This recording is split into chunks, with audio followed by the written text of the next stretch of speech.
Hi everyone, welcome back. कैसे हैं आप? कमेंट करके ज़रूर बताइएगा। आज है सैटरडे और 8:30 हो रहे हैं अभी मॉर्निंग के। और बाहर का मैं आपको मौसम दिखा रही हूँ। आज बारिश हो रही है, रात भर से ही बारिश होती रही, काफ़ी बारिश हो गई। आसमान में बिजली भी कड़क रही है और बादल देखिए आसमान में कितने हैं। बारिश अच्छी लगती है, लेकिन जब बहुत ज़्यादा हो जाती है ना तो वो भी इतनी अच्छी नहीं लगती है।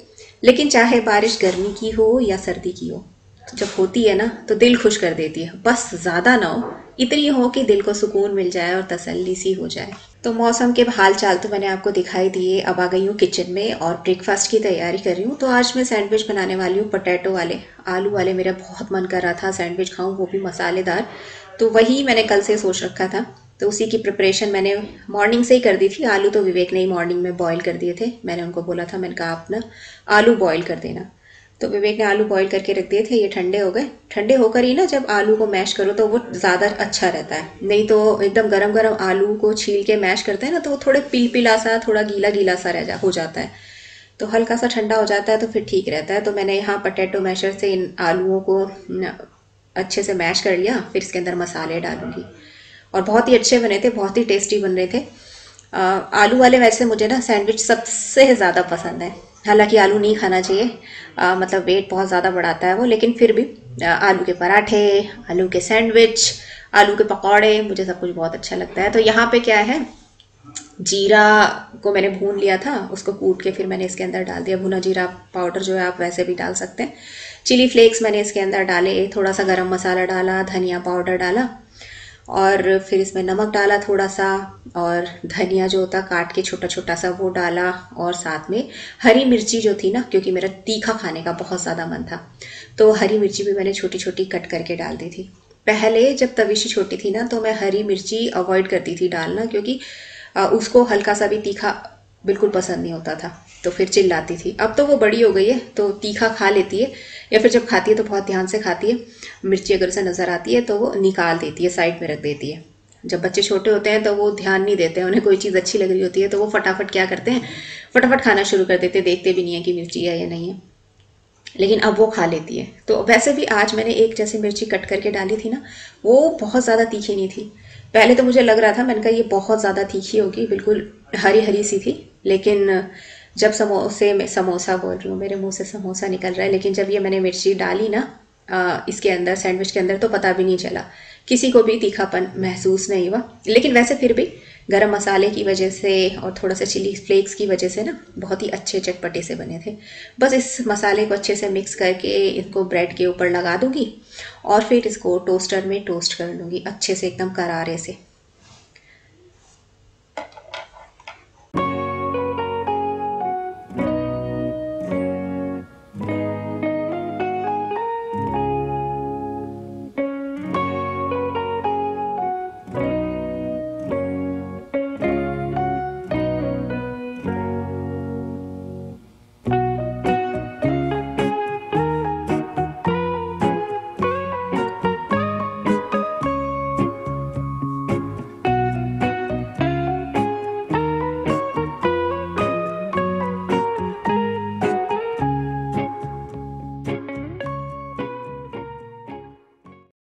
जब तक ये सैंडविच तैयार होंगे तब तक मैं चाय भी बना लेती हूँ। तो यहाँ इलायची और अदरक की अच्छे से कूट के चाय बनाऊंगी। तो अगर इलायची और अदरक को साथ में कूटते हैं ना तो इलायची अदरक का ना टेस्ट बहुत अच्छा आता है। और बस, और अगर मुझे एक चीज़ और है कि ना, अगर मैं चाय जैसे बनाती हूँ ना, तो अगर चाय मैं जैसे वो पैकेट वाला दूध आता है, चाहे पतंजलि का हो चाहे मदर डेयरी वाला हो, तो वो कच्चा अगर मैं दूध यूज़ करती हूँ ना, टोंड वाला, तो उसकी चाय मुझे बहुत ही ज़्यादा अच्छी लगती है, उसका टेस्ट मुझे बहुत ही ज़्यादा अच्छा लगता है। अगर बॉइल्ड दूध यूज़ करती हूँ, ऐसा पता नहीं मेरा मानना है या फिर आपको भी ऐसा लगता है क्या, बॉइल्ड दूध अगर चाय में डालो तो उसमें उतना ज़्यादा टेस्ट नहीं आता। लेकिन जब आप कच्चा दूध डालते हैं ना, और वो भी पैकेट वाला, तो टेस्ट बहुत ही ज़्यादा अच्छा आता है। और आज मैंने चीनी भी डाली है। वैसे तो मैं चीनी लेती नहीं हूँ, शुगर मैंने छोड़ी हुई है, और शक्कर मैं डालती हूँ।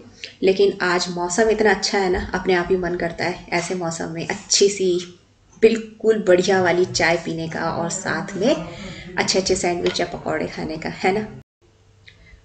तो नाश्ता करने के बाद मैं नहाई हूँ, और मैं यहाँ पे नहाने के तुरंत बाद ही ये जो कोल्ड क्रीम है, मामा अर्थ की vitamin C nourishing cold cream, ये लगाती हूँ।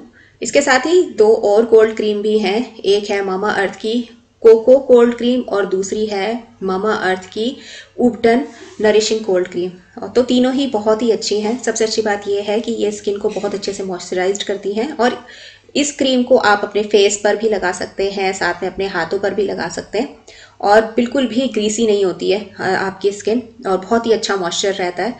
और सबसे अच्छी बात ये भी है कि कितनी बार होता है कि हम हाउसवाइफ्स के हाथ जो होते हैं बार बार पानी में जाते हैं, कभी ना कभी हम कोई ना कोई किचन में काम करते हैं तो हमारे हाथ भीग जाते हैं।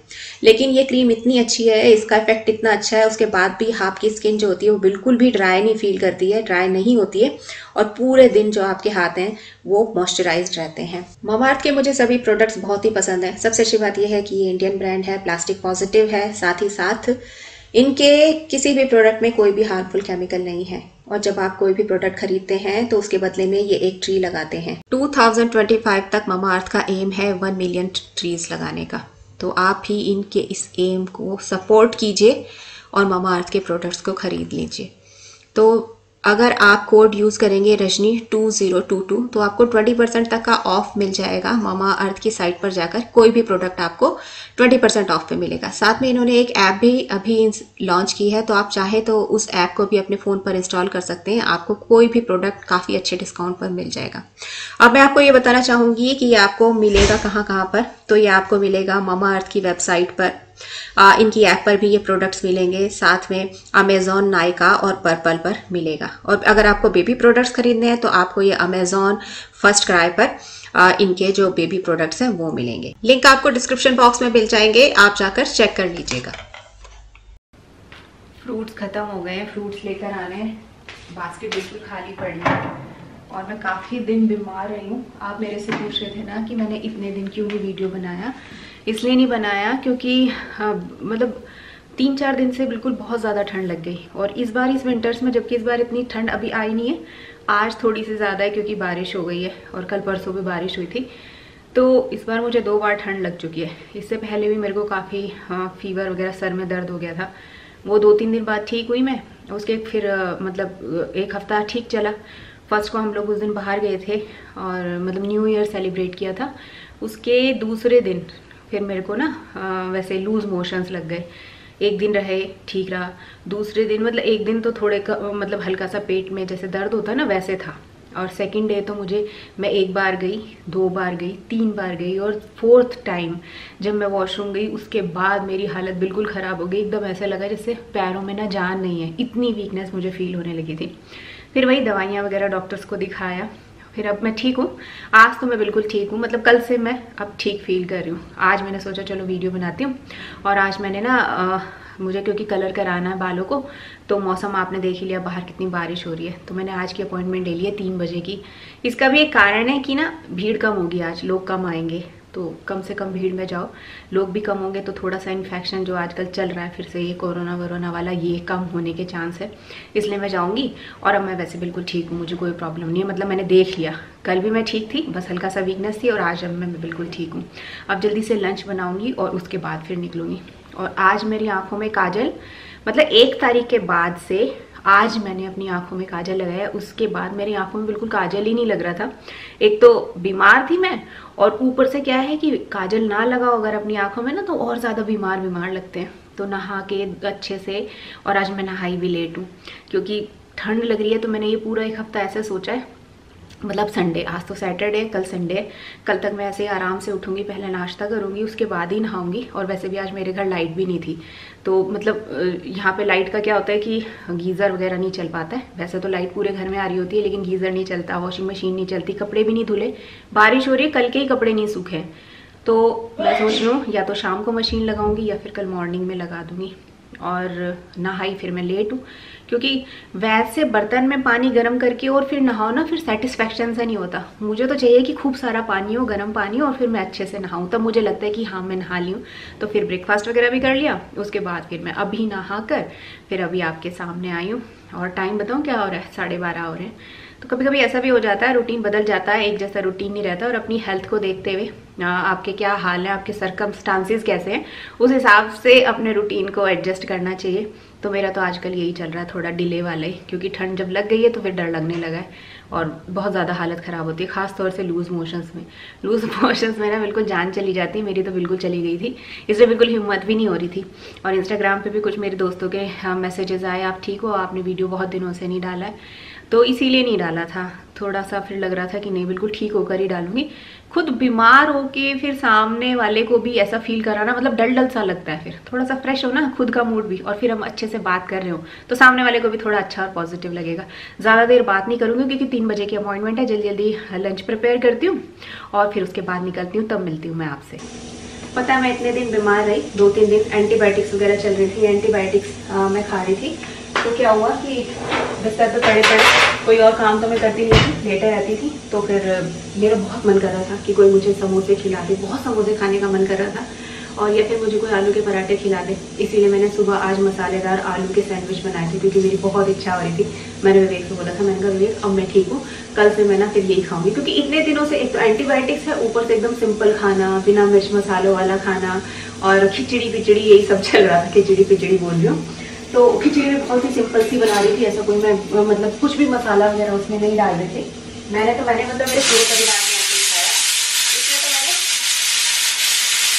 चना और उड़द की दाल मैं बॉईल कर रही हूँ, वही वाली दाल बनाऊंगी, चना और उड़द की, और साथ में बनाऊंगी चावल।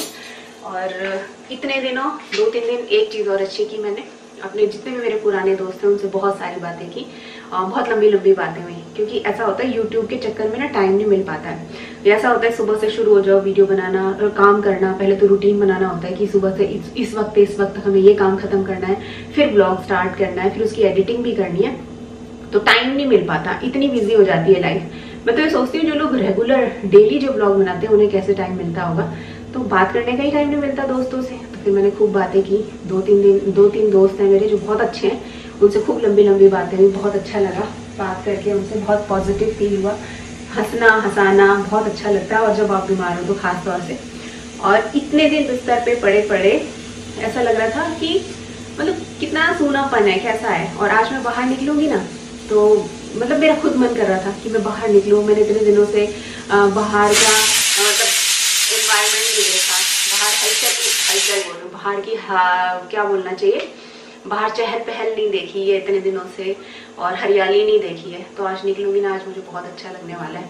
मेरा बड़ा मन कर रहा है एक बार बाहर निकलूं, बाहर की हवा खाऊं, बाहर की चहल पहल देखूं, बस ये फटाफट बन जाए, तड़का वगैरह लग जाए। और एक बात और बताऊंगी, मेरी जो हाउस हेल्पर है ना, सच में ना ऐसे लोग कभी कभी मिलते हैं, बहुत अच्छी है, बहुत अच्छी। उसने, मैं बीमार थी, उसे पता था, उसने मुझसे पूछा दीदी क्या हो गया, मैंने कहा मेरे को ऐसे ऐसे तबीयत ठीक नहीं है, लूज मोशंस जैसा कुछ हो रहा है, सर्दी लग गई है मुझे।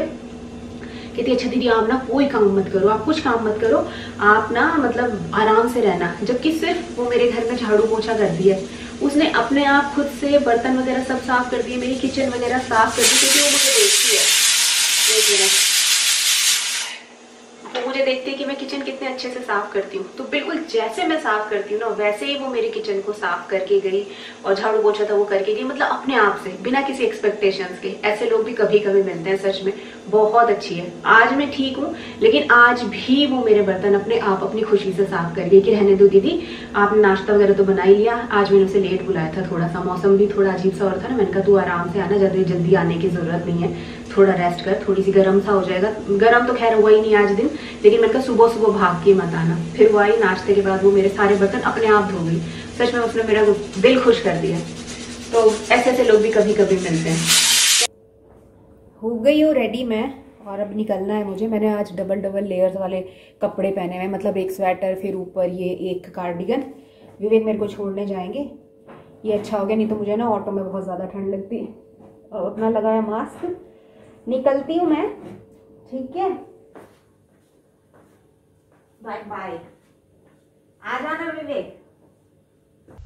बारिश होते ही ना बाहर जितने भी पेड़ पौधे होते हैं वो एकदम ना धुल जाते हैं, और उनकी हरियाली फिर एकदम क्लियर दिखाई देती है। हरे हरे एकदम धुले धुले पौधे बहुत सुंदर लगते हैं। साथ में जो गीली गीली सड़कें होती हैं ना, जब वो बिल्कुल काली काली सी दिखाई दे रही होती हैं, तो वो बहुत सुंदर लगती है, एकदम नीट एंड क्लीन सी, एकदम साफ सुथरी सी। आसमान भी एकदम साफ, आसपास पेड़ पौधे एकदम साफ। बहुत मज़ा आता है बाहर देखने में, है ना। और ऐसे में बाहर घूमने का तो मज़ा ही दुगना हो जाता है।